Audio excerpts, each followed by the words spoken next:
반갑습니다. 우리 우성고등학교 2학년 여러분, 3월 마지막 주 온라인 강의 두 번째 시간입니다. 강의로 치면 총 14강, 지금 현재가 14강이고요. 오늘 하면 이제 오늘하고 다음 시간까지 하면 아마 1단원이 끝날 것 같아요. 웬만하면 오늘 1단원을 끝내버리고 싶은데 사실 1단원 끄트머리는 다 외울 거라서 여러분들이 외우는 거는 쌤이 짧게 나중에 설명하도록 하고, 오늘이랑 다음 시간까지 하면 1단원이 끝이다. 2단원도 똑같은 고체지구, 즉 암석과 관련된 내용이긴 한데 2단원 설명할 때 그건 자세히 설명해 드릴게요. 우리 지난 시간에 마그마의 생성 조건에 대해서 배웠어요. 기억납니까?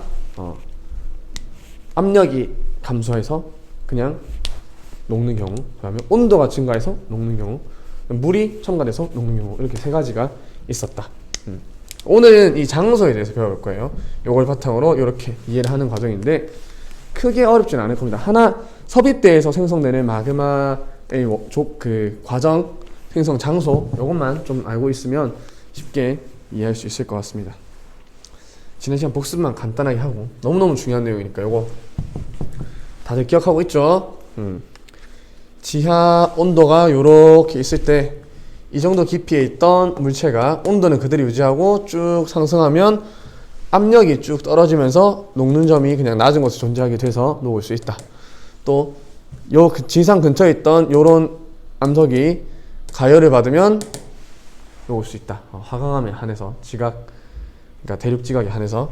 마지막으로 여기 있던 애가 원래는 요 정도 온도였는데 그냥 물이 포함되면서 용융점 자체가 낮아지는 경우, 이렇게 총 3가지가 있었다는 것 잘 기억하고 있어야 됩니다. 요게 쌤이 1번이랬죠. 이거 1번, 요거 2번, 요거 3번. 1번 하면 압력 감소, 2번 하면 온도 증가, 3번 하면 물의 공급, 이렇게 보면 되겠습니다. 오늘 한 내용은 요 파트인데 지난 시간에 쌤이 간략하게는 설명했어요. 가로 열고 뭐 해령 하부라 써놓고 열점이라 써놓고 뭐 이런 식으로 섭입되다, 열점이다. 그 내용은 똑같이 하는 겁니다. 같이 한번 볼게요. 이쪽 잘 보이죠? 여기는 해령 하부와 열점이 한 세트예요. 이렇게가 똑같은 원리입니다. 똑같은 원리. 해령 하부는 멘틀 물질 상승부고요. 열점은 지하 깊은 곳 멘틀 물질 상승이니까 이게 곧 플룸 상승류예요. 플룸 상승류. 우리 열점이 뜨거운 플룸이 상승하면서 지각과 만나는 곳, 거기가 열점이었죠.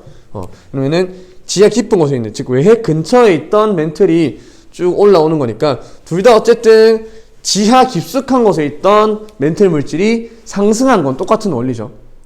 해령이든 열점이든 멘틀 깊숙한 곳에 위치해 있던 멘틀 물질이 쭉 상승에 의해서 압력이 낮아지는 곳으로 온다는 거죠.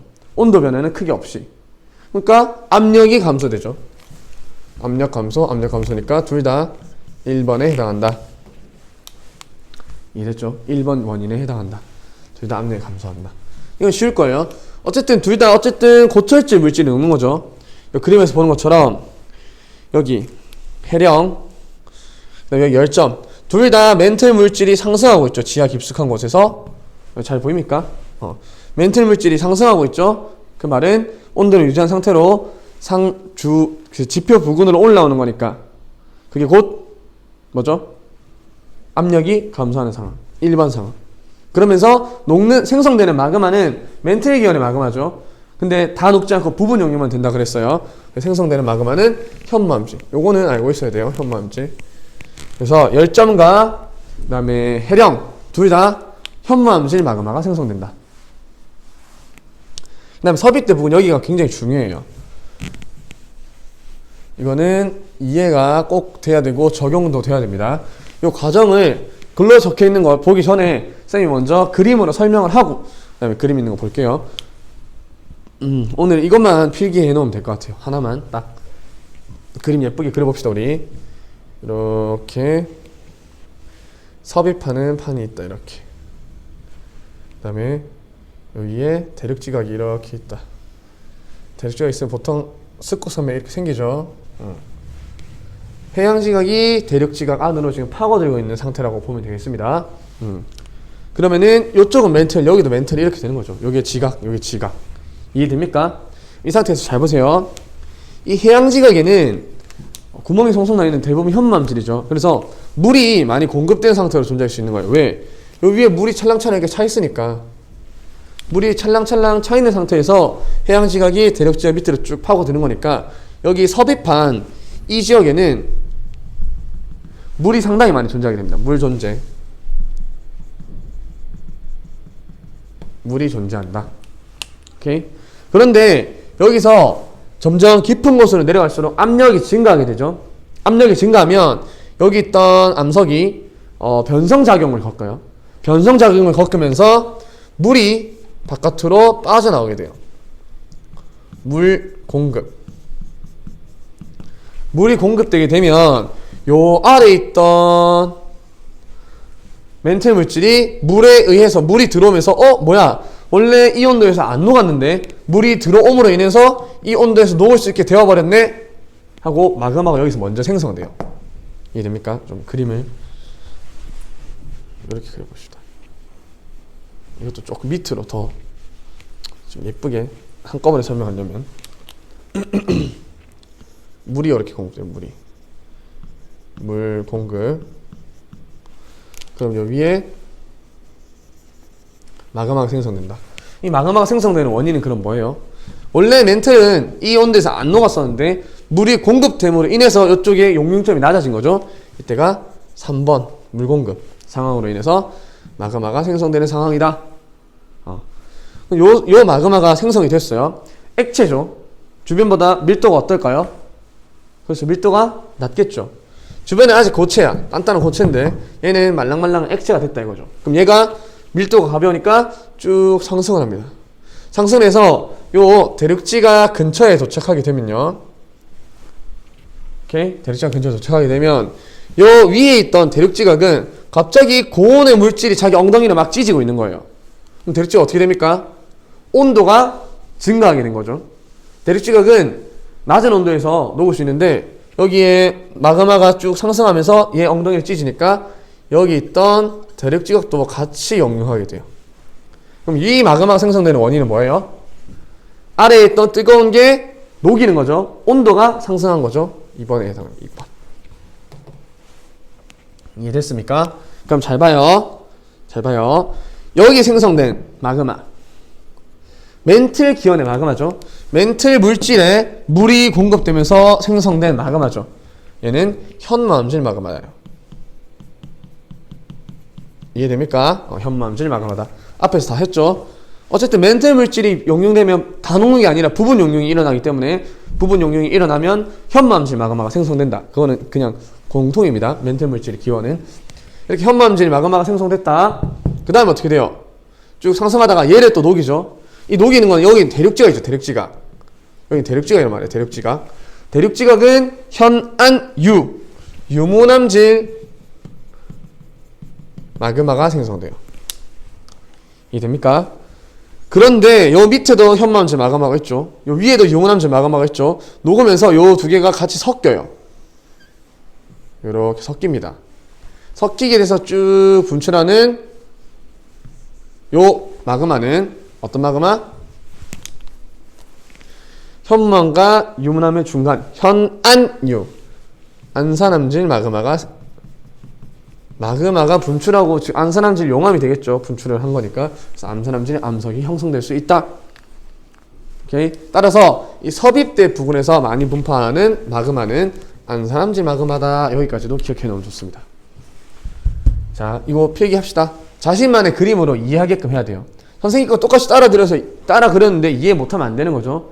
자신이 섭입대 그리고 물 대고 여기에 멘틀에 물이 공급되면서 현무암질 마그마가 생기고 상승해서 온도를 공급해줘서 대륙지각이 녹으면서 유무암질 마그마가 생기고 둘이 혼합되면서 안산암질 마그마가 된다 라는 과정을 이해하는 것이 중요합니다. 이거 그냥 따라 베낀다고 다가 아니에요. 됐죠? 필기합시다. 끝. 알아서 필기하시기 바랍니다. 이제 저 그림으로 그렸던 내용을 같이 글로 읽어보면 이제 이해가 확실히 잘 될 겁니다. 판이 섭입하면서 온도 압력이 상승하면서 해양지각에서 어떻게 된다고? 물이 빠져나온다. 물이 빠져나온다. 빠져나온 물이 어디로 흘러갑니까? 연약권, 멘틀의 일부죠. 용융점을 내려 부분 용융시킨다. 그럼 멘틀 물질이 부분 용융된 거죠. 어떤 마그마? 현무암질 마그마가 된다. 그 현무암질 마그마가 액체가 되니까 주변보다 밀도가 낮아지면서 마그마가 상승한다. 현무암질 마그마가 액체가 돼서 상승하다가 지각 하부에 딱 되면 엉덩이를 찍 찢으니까 지각 하부가 자체가 용융이 되니까 하강암질 마그마. 같은 말이 유문암질이죠. 쌤, 저 하강암, 유문암 잘 모르겠는데요. 오늘 바로 복습할 겁니다. 어쨌든 하강암질 마그마고 유문암질 마그마가 생성된다. 그러면 이 생성된 하강암질, 즉 유문암질 마그마랑 현무암질 마그마가 섞여서 안산암질이 된다. 이 참 책이 조금 이상하게 써있네요. 여기는 현무암, 안산암 써놨으면 유문암을 써놔야지. 예, 섬로암질을 또 안 써놓고 지맘대로네요. 어쨌든 이렇게 가정. 여기 또 유문암질이라 써있네요. 특이하네요. 혼용돼서 쓸 수 있어요. 요 마그마에 대한 설명 쌤이 뒤에 가서 좀 추가로 설명할게요. 필기해 놓읍시다. 안 까먹게. 마그마 설명 하고 넘어갈게요. 여기까지 하면 우리 마그마의 생성 장소까지 알아봤어요. 정리. 해령에서는 어떤 원인에 의해서 1, 2, 3번 중에 몇 번? 1번 압력 감소에 의해서 무슨 마그마? 현무암질 마그마. 열점은 해령과 마찬가지였죠. 1, 2, 3번 중에 그렇지 1번 현상 압력 감소로 인해서 무슨 마그마? 그렇죠. 현무암질 마그마. 그리고 마지막 섭입대 과정이 좀 복잡했죠. 섭입대는 해양판이 섭입하면서 물이 연약권으로 공급되고 멘틀이 부분 용융되면서 마그마가 처음에 현무암질 마그마가 생성된다. 원리는 3번 물의 공급. 밀도가 가벼워진 마그마가 쭉 상승하다가 지각 하부에 도착하게 되면 지각을 가열한다. 가열해서 지각이 녹는다. 2번 원리 온도의 가열, 그렇죠. 온도 증가에 의해서 지각이 녹으면 내부에 아래에 있던 현무암질 마그마, 위에 생긴 지각이 녹은 유문암질 마그마가 섞여서 안산암질 마그마가 생성되고 그게 분출한다. 여기까지가 마그마 생성 장소의 끝이었습니다. 시간 얼마 안 흘렀죠? 몇 분 흘렀습니까 우리? 잠시만요. 12분밖에 안 됐네. 빠르게 한 8분 정도. 오늘 수업 굉장히 짧게 한번 해볼게요. 화성암 들어갈 겁니다. 화성암. 화성암 파트 배우면 일단은 끝. 좋죠? 일단은 드디어 끝납니다. 시험이 약 한 달 남았죠. 약 한 달. 쌤이 요 하면서 시험 범위 나오게 되면 여러분들에게 바로 공지해 주도록 하겠습니다. 화성암 일단 출제 포인트 2개 필기 먼저 하고 찰칵 됐죠? 필기 했으면 화성암이 뭡니까? 에쿠. 화성암이 뭡니까? 화성암? 불의 기원으로 생성된 암석이다. 이렇게 옛날에 불렀어요. 그러니까 옛날 사람들은 돌이라는 것이 불기원 혹은 물기원 이런 식으로 어떠한 원소를, 그러니까 뭐 마법사 같은 그런 원소들, 불의 원소, 뭐 물의 원소, 전기의 원소 이런 그런 것들을 기원이라 생각했었는데 이 화성암은 그래서 화산활동으로 인해서 생성됐기 때문에 불속성일 것이다. 이렇게 생각을 했던 거죠. 근데 사실은 화성암은 뭐가 굳어서 마그마나 용암이 식어 굳어서 생성, 이렇게 정리할 수 있겠네요. 생성된 암석이다. 알고 있는 내용이죠. 마그마 용암 차이점 쌤이 설명했습니다. 모르는 친구들을 위해서 마그마는 지하, 용암은 지표로 분출되었을 때 둘 다 암석이 녹아있는 끈적끈적한 고온의 그 액체 상태의 암석인 거죠. 화산 폭발할 때 보이는 그 마그마, 용암 어쨌든 둘 다 액체 상태의 무엇인데 지하에 아직 분출되지 않고 있을 때는 마그마라 불리고 지표 밖으로 분출했을 때는 용암이라 불린다. 이렇게 구별을 할 수 있겠죠.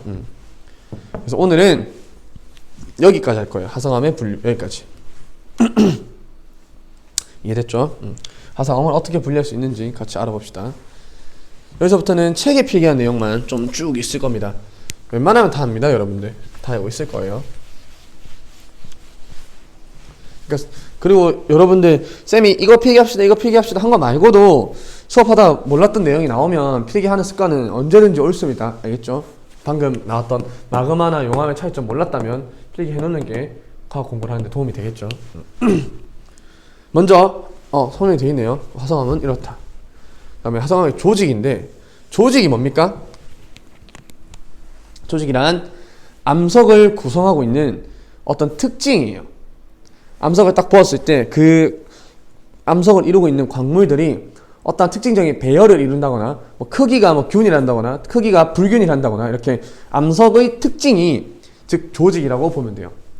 암석의 특징은 즉 조직은 냉각 속도에 따라서 달라집니다. 냉각 속도란 말은 냉각 속도가 빨랐냐 냉각 속도가 늘었냐죠. 그 말은 빨리 식었냐 늦게 식었냐. 빨리 식었다는 건 지표면에서 분출되면서 식은 거고, 늦게 식었다는 건 지하 깊숙한 곳에서 천천히 식었다 이 말이라고요. 오케이? 그럼 볼게요. 요렇게가 한 덩어리고 얘가 또 혼자 한 덩어리예요. 세립질, 유리질 vs 조립질. 그럼 조립질을 먼저 볼게요. 조립질을 밑에 거 먼저 볼게요. 조립질은 광물 입자의 크기가 큰 상태예요. 지하에서 천천히 냉각되었을 때 마그마가. 이거 약간 단어 선택이 좀 잘못되긴 했는데 다시 한번 볼게요. 우리 그림 안 그려도 됩니다. 이해만 하면 돼요. 깊숙한 곳에서 마그마가 있어요. 그럼 얘가 식는단 말이죠. 식을 때 점점 광물들이 형성되고 고체들이 하나하나 결정들이 생성되기 시작하는데, 시간이 충분히 있었으면 옆에 친구들끼리 너도 석영이구나. 석영 일로 와. 너도 석영이네. 석영 일로 와. 석영끼리 한 큰 덩어리를 만들고 옆에는 다른 또 뭐 각섬석 같은 게 큰 한 덩어리를 만들고, 어쨌든 천천히 식게 되면 같은 결정끼리 모여서 하나를 크게 성장할 수 있는 시간이 존재하죠. 그래서 입자가 크고 지하에서 천천히 식은 것을 알 수 있다. 이게 곧 조립질이다. 조립질. 그러니까 크기가 커서 뭐 조립이 가능하다 이런 식으로 외워도 돼요. 사실 그거는 그 조자는 그 조립하다 때는 아니긴 한데, 어쨌든 큼직큼직한 광물들이 눈에 육안으로 봤을 때 명확하게 보인다. 그렇다고 너무 큰 건 아니에요. 예를 들어서 암석이 이만한데 광물이 막 이래. 이런 거는 조립질이라 부르지 않습니다. 이런 거는 암석이 이렇게 있는데 한 요 정도, 눈에 보일 정도, 요런 걸 우리가 조립질 조직이다라고 불러요. 이해됐죠? 그럼 반대로 이제 마그마가 지표로 올라와서 용암이 되었을 때, 혼동하지 맙시다. 이렇게 용암이 되었을 때 지표로 나오게 되면 지하 깊은 곳보다는 확실히 온도가 낮죠. 지하 깊은 곳에는 막 100도, 200도 높은데 지표면 올라오면 여기는 한 20도밖에 안 되죠. 그 상태라 치면 굉장히 빨리 식을 거기 때문에 너도 석영이니? 일로 하다 그냥 굳어버리는 거죠. 석영끼리 만나지 못하고. 너도 각섬석 하다 굳어버린다는 거죠. 왜냐면 너무 빨리 식기 때문에. 그래서 결정이 성장할 수 있는 시간이 부족했다. 지표면에서 빠르게 식을 때는. 오케이? 그래서 입자의 크기가 작은 조직, 이 세립이고, 유리질은 우리 진짜 말 그대로 보이는 저 교실 옆에 있는 유리와 같은 거예요. 유리 투명하죠? 안에 알갱이 같은 거 보입니까? 안 보이죠? 그런 것처럼 아예 결정을 형성하지조차 못할 정도로 너무 빨리 식었을 때, 그러니까 화산 분출을 했는데 알고 보니 여기가 물이 있다던가 뭐 얼음이 둥둥 떠있는 빙산이 옆에 있다던가 뭐 어쨌든 온도 겨울에 분출했다던가 어쨌든 평소보다 훨씬 더 빠르게 식었을 때는 유리질이에요. 유리처럼 아예 입자가 보이지도 않을 만큼 반질반질하게, 그냥 마그마 유리죠. 마그마 유리. 다시 용암 유리라고 볼 수 있겠네요. 분출한 거니까.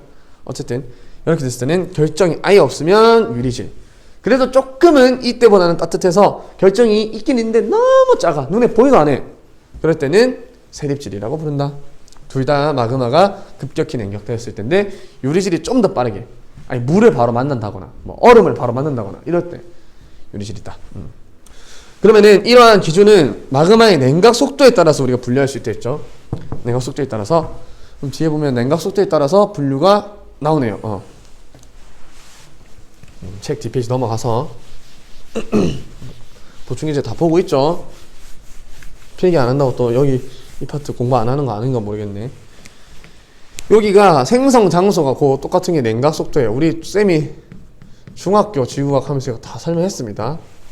1강, 2강, 3강에서 다 설명했던 내용이에요. 보면 크게 따지면 화산암과 심성암으로 분리할 수 있어요. 화산암은 지표, 심성암은 지하 깊은 곳에서 생성됐다. 그럼 아까 조직으로 따지면 화산암 조직은 세립질이거나 유리질, 심성암 조직은 조립질, 이렇게 구분할 수 있겠네요. 맞습니까?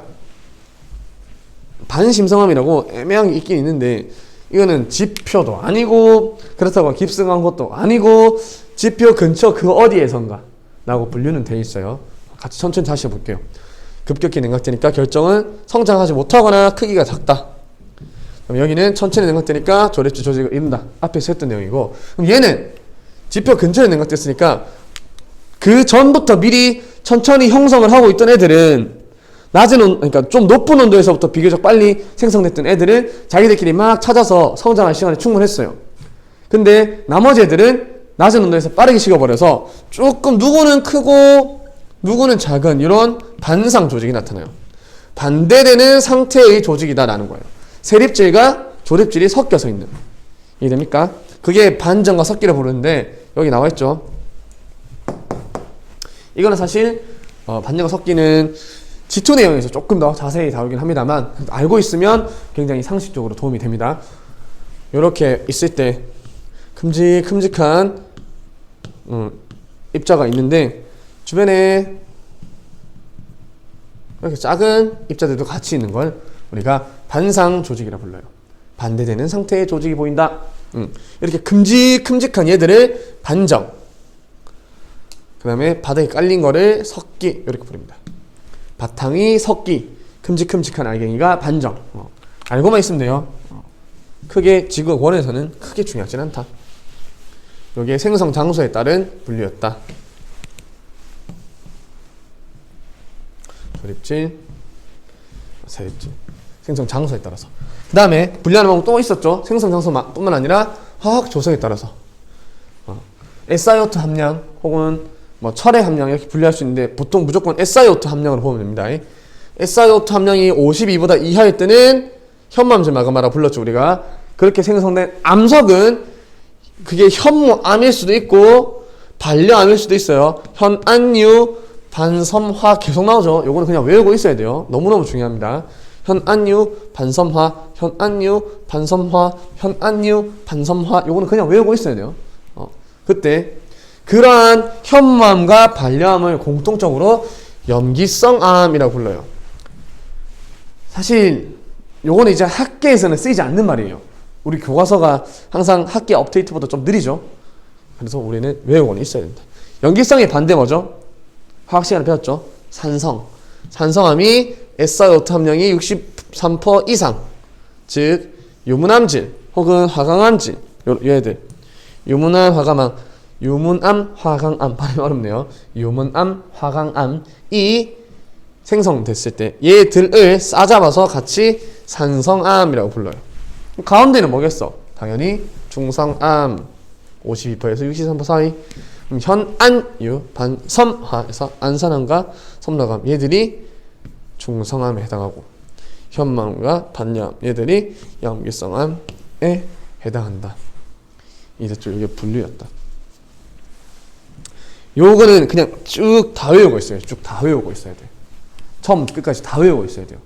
모르면 그냥 이 파트 무조건 한 문제가 나오는데 안 맞추겠다는 거예요. 외우기 쉽습니다. 염기성, 중성, 산성, 이거는 화학 시간에는 많이 배웠던 내용이에요. 염기성, 중성, 산성이 있을 때 산성이 SiO2 성분이 많은 것, SiO2가 여기 많다, 63% 이상이다. 그 다음에 염기성은 그러면은 52%보다 적다, 외울 수 있고, 그 다음에 SiO2가 그만큼 적으니까 철 성분이 많이 있을 거죠. 그래서 색깔은 어둡다, 이쪽은 밝다. 그 다음에 밀도는 철 성분이 많으니까 이쪽이 크다, 무겁다, 이쪽이 작다. 이해됩니까? 조직으로 따졌을 때는 위쪽이 빠르게 식은 거 화산암, 아래쪽이 천천히 식은 거 심성암 이라 했을 때 염기성암은 빠르게 식은 게 현무암, 느리게 식은 게 반려암, 중성암은 빨리 식은 게 안산암, 천천히 식은 게 섬록암, 산성암은 빨리 식은 게 유문암, 느리게 식은 게 화강암. 이렇게 하면 현안유 반섬화 외워놓고, 오케이. 그다음 조항강물 요거까지는 알아놔야 됩니다. 조항강물의 부피. 이 염기성암 같은 경우는 감람석과 휘석이 대부분을 차지하고 있어요. 사장석이라는 이 암석이란다. 광물은 전체를 다 아우르고 있어요. 사장석은 모든 곳에서 나올 수 있다. 구성 성분은 좀 달라질 수 있지만 사장석은 다 나온다. 고철질인 염기성암에서는 감람석과 휘석, 중성암에서는 각섬석과 흑음모, 산성암에서는 석영, 정장석 등이 나온다. 이거 보이나요? 요거는 필기를 여러분들 따로 해놓습니다. 이게 무슨 뜻이냐면 이 염기성암에서 중성암, 산성암으로 오면서 함유 원소라고 보면 돼요. 함유 원소 비율. 어떤 원소가 좀 대체적으로 많이 분포하니 요거. 염기성암으로 갈수록 즉 요쪽 현무암, 반려암 이쪽으로 갈수록 아까 철성분이 많다 그랬죠? 그래서 Fe랑 Mg가 많고, 반대로 이 산성암 쪽으로 올수록 SiO2 함량이 많다 그랬죠? 그래서 Si 함량 많고, K는 포타슘인데 뭐 1도 많고, 그 다음 요거는 둘 다 Na, 뭐 Ca 이렇게 하는데 그냥 가나죠. 가나손으로 얘가 나 갈수록 많아진다. 이건 그냥 알고만 있으면 되는 내용입니다. 크게 막 지금 원에서는 다루지 않는데 다루는 교과서가 있어서 쌤이 넣어봤어요. 이랬습니까? 정리 이것만 외우고 있으면 된다. 정의들은 이미 알고 있을 것이다. 위에서부터 염기성암, 중성암, 산성암 나눌 수 있다. 그 기준은 SiO2 함량이다. SiO2 함량이 52%보다 적으면 염기성암, 63%보다 많으면 산성암, 가운데 있으면 중성암. 그 다음에 밀도는 왼쪽이 크고, 즉 염기성암이 크고, 왜? 철성분이 많으니까. 오른쪽인 산성암은 밀도가 작다. Si 성분이 많으니까. 그 말은 곧 색깔은 염기성암이 어둡다. SiO2 함량이 많은 산성암은 밝다. 또 뭐 있죠? 그 다음에 냉각 속도의 차이에 따라 분류를 해보면 이쪽이 현무암, 여기가 반려암, 안산암, 섬록암, 유문암, 화강암 이렇게 현안유, 반섬화 외우고 있어야 돼요. 쌤 지금 막 저도 외우고 있죠. 쌤도. 그 다음에 구성하는 광물은 이쪽 염기성암에서는 휘석이나 각섬석, 사장석이 분포하고, 가운데에서는 각섬석과 흑음모까지, 여기 감람석이죠. 여기 각섬석과 흑음모까지 사장석과 분포하고, 이쪽은 산성암은 뭐 석영이라던가 정장석 같은 광물이 존재한다. 왼쪽에 있는 염기성암은 Fe 성분, Mg 성분, Ca 성분이 풍부하고, 이쪽에 있는 산성암에는 Si 성분, K 포타슘 성분, Na 나트륨 성분 이렇게 많이 분포한다. 여기까지가 오늘 수업 내용의 끝입니다. 여러분도 이거를 줄줄줄줄 이렇게 읊을 수 있어야 돼요. 다음 시간에는 우리나라 화성암 지형 빠르게 끝내요. 2장 하면 끝입니다. 그리고 2단원 들어가는 거예요. 이제 이랬죠? 이제 마그마 설명해야 되네요. 마그마 설명 간략하게 이 다음 페이지를 하면 깔끔하겠죠? 마그마, 우리 크게 마그마는 원래 두 개로 불러요. 현무암질,